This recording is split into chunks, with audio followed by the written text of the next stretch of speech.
And Black Lives Matter co-founder Patrisse Cullors has apparently been forced out of the Black Lives Matter Global Network Foundation in the wake of controversy over her finances.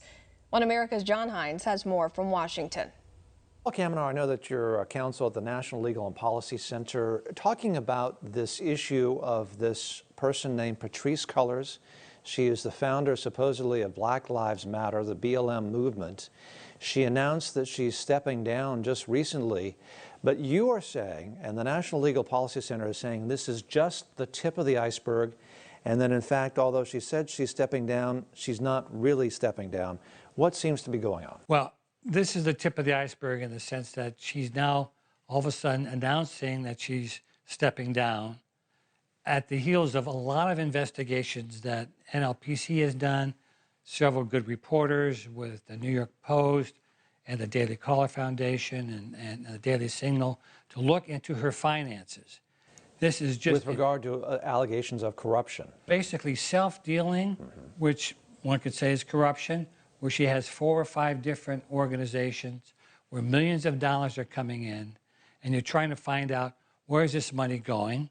Well, one question is, how did she afford to buy 4 luxury homes in the last year or two, one in the exclusive Malibu neighborhood? She has these other organizations where she's spending money left and right. Is the National Legal and Policy Center, what are you calling for? Well, we would join in those calls for an audit investigation. At the same time, Black Lives Matter should have an audit investigation? Absolutely. According to what you're saying. Absolutely. And we're also looking at complaints we may be filing with the Internal Revenue Service, with respect to the Federal Election Commission, and some of the state agencies that she has to report to, where they're filing, their reports are being filed late, they're incomplete. I think that's why she decided to step back. There's a lot of smoke here.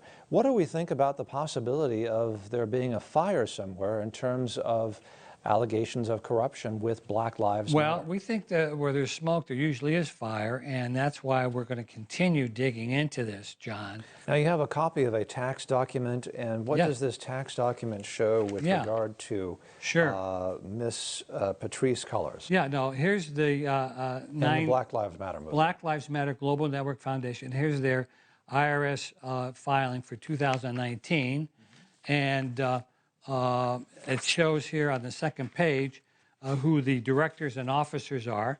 She is listed there as the executive director, is that right? Executive director, and this filing. And the name of the organization, the official name? Black Lives Matter Global Network Foundation. Global Network Foundation, and she lists there the amount of time that she spends working in this position as 0. 0 hours. So there it is. You have an executive director who, on a tax document, presumably you have to tell the truth on a tax document. You sure do. Spends 0 time working for the organization for which she's an executive director. At least in 2019. Now, she's done work before, but the question is, some of these groups, they morph. In other words, in 2017, she had a group called Black Lives Matter Foundation, and then a couple years later, she amended it to change the name to Black Lives Matter Global Network Foundation. But now, Patrisse Cullors, who is acknowledged as being one of the founders of the Black Lives Matter movement, she resigned just within days. What was the position that she resigned from? Well, I guess she resigned from the position as executive director. So but she remains de facto in control of a large operational network of Black Lives Matter foundations. She has other groups. She has the Black Lives Matter PAC. I don't know if she's stepping down from that. So the point here is she's stepping down from one role, but it appears she's maintaining her presence in the Black Lives Matter movement as a leader in this movement, despite many of these allegations of potential corruption within Black Lives Matter. Yes, exactly. And the National Legal and Policy Center, an ethics watchdog group, is pressing on, calling for an audit of Black Lives Matter.